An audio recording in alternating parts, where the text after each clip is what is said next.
এবং খালেদা জিয়ার ইন্তেকালে আজকে ইসলামী আন্দোলন বাংলাদেশের পক্ষ থেকে শোক প্রকাশ করার জন্য, সমবেদনা সহমর্মিতা প্রকাশের জন্য আজকে বিএনপির কার্যালয়ে এসে শোক বইয়ে স্বাক্ষর করেছেন ইসলামী আন্দোলন বাংলাদেশের মোহতারাম সিনিয়র নায়েবে আমির হযরত মাওলানা মুফতি সৈয়দ মোহাম্মদ ফয়জুল করিম শাইখে চরমনাই।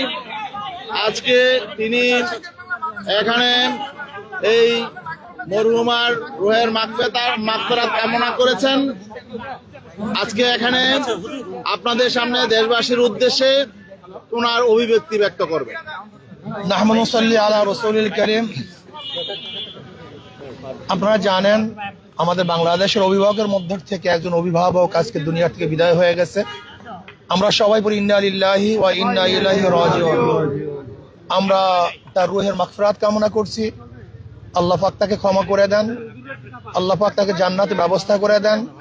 এবং আমরা আজকে আল্লাহর কাছে এই দোয়া করব তার শূন্যস্থান যেন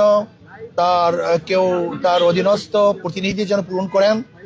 এবং আজকে আমাদের বাংলাদেশের মানুষ শোকাহত, একজন ভালো দেশপ্রেমিক, দীর্ঘদিন পর্যন্ত নেতৃত্ব দিয়েছেন। ওনার নেতৃত্বে বিএনপি আজও পর্যন্ত ঐক্যবদ্ধ ছিল। আমরা আশা করি ইনশাআল্লাহ হয়তোবা আরেকজন দেশপ্রেমিক দ্বারা আল্লাহ পাক রব্বুল আলামিন তার বাকি কাজগুলিকে সম্পূর্ণ করার ব্যবস্থা করবেন।